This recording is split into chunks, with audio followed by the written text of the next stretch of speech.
Welcome to zero relax life. வணக்கம் ஜோதி ma'am. வணக்கம் sir. இன்னைக்கு என்ன கொஸ்டின்? அதாவது காதில் வந்து ஒரு சவுண்டு கேட்டுக்கிட்டே இருக்கு. காதில் ஒரு சவுண்டு கேட்டுக்கிட்டே இருக்கா?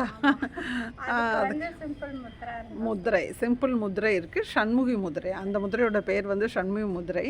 அந்த முதிரை எப்படி செய்கிறேன்னு பார்க்கறதுக்கு முன்னாடி நம்மளோட breathe in and breathe out just watch பண்ணிக்கோங்க. மேம் கேட்டாங்க காதில் ஒரு சவுண்டு கேட்டுக்கிட்டே இருக்குது அப்படின்னு சொல்லி.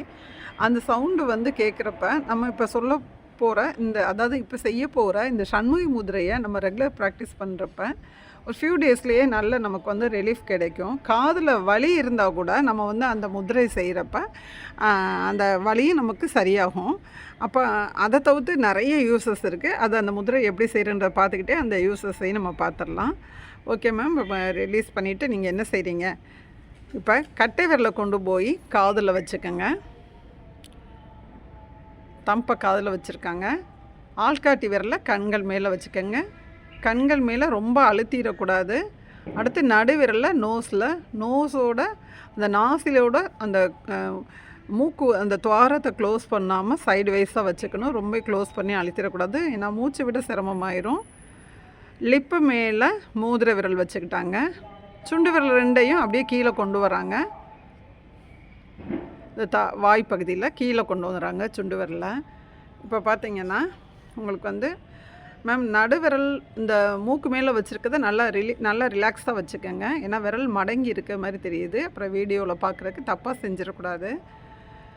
பொதுவாக முதிரையெல்லாம் பார்த்தீங்கன்னா ரொம்ப சிம்பிளாக எளிமையாக எல்லோரும் செய்யக்கூடிய ஒரு பயிற்சியாக தான் இருக்கும். மேம் இந்த அமைப்புலேயே நீங்கள் breathe in and breathe out watch பண்ணுங்கள். இப்போ மேம் கேட்டாங்க காதில் ஒரு வலி இருக்குது அப்படின்னு சொல்லி, அதுக்கு உண்டான ஷண்முகி முதிரை இப்போ பார்த்துக்கிட்டு இருக்கோம். இப்போ இந்த முதிரை பார்த்திங்கன்னா உங்களுக்கு வந்து அவங்க எப்படி செய்கிறாங்கன்னா ஜூம் பண்ணி காமிக்கிறேன். தம்பு வந்து காதில் உள்ளே விட்டு ஒரு க்ளோஸ் பண்ணியிருக்காங்க.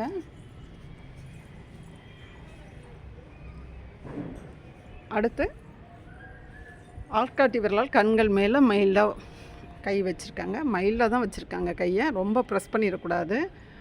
அடுத்து மூக்கு மேலே நடுவிரல் வச்சுருக்காங்க. லிப் மேலே மோதிர விரல் வச்சுருக்காங்க. சுண்டு விரல் ரெண்டும் கீழே வாய்ப்பகுதியில் இருக்குது. இப்போ பார்த்திங்கன்னா இந்த முதிரை அமைப்பில் நம்ம வந்து ஒரு 3 மினிட்ஸ் கிட்டக்க இருக்கணும். இந்த முதிரையில் நிறைய யூசஸ் இருக்குது. அது ஒரு தனி வீடியோவை கூட நம்ம பார்த்துக்கலாம்.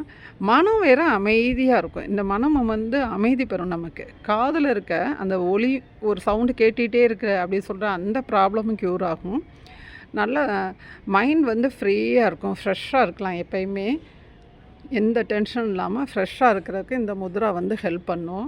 இப்போ ஜோதி மேம் வந்து அவங்களோட எண்ணத்தால் பிரீத் வாட்ச் பண்ணுறாங்க. மற்றொரு எண்ணத்தால் இந்த கை விரல்களில் மைல்டாக அதாவது கண், காது, மூக்கு, வாய், இப்போ இந்த இதில் கொடுத்துருக்க அவங்க வந்து மைல்டு ப்ரெஷரையும் வாட்ச் பண்ணுறாங்க. ரொம்ப அழுத்திடக்கூடாது. முதிரைங்கிறது மைல்டு ப்ரெஷர் தான். அந்த அதிர்வை வந்து நம்ம வாட்ச் பண்ணணும். இப்போ அவங்க எண்ணத்தால் பிரீத் வாட்ச் பண்ணிவிட்டு மற்றொரு எண்ணத்தால் இந்த அழுத்தத்தை வாட்ச் பண்ணுறாங்களா? இப்படி இருக்கிறப்ப அவங்க கேட்டதுக்கு உண்டான அந்த சொல்யூஷன் கிடச்சிரும். மெதுவாக ரிலீஸ் பண்ணிடலாம். மெதுவாக ரிலீஸ் பண்ணிடுங்க. இப்போ கண்களை மூடி ஒரு ஃபியூ செகண்ட்ஸ் நார்மலாக உட்காந்துக்கலாம். இப்போ பொதுவாக முதிரைகளை வந்து காலையில் சாப்பிட்றதுக்கு முன்னாடி செஞ்சுட்டா நல்லது. தேவைப்படுறவங்க காலையிலையும் சாயங்காலமும் 2 தடவை இந்த முதிரையில் ஒரு 3 நிமிடத்துக்கிட்டக்க 3 to 5 மினிட்ஸ் இருந்தால் போதுமானது.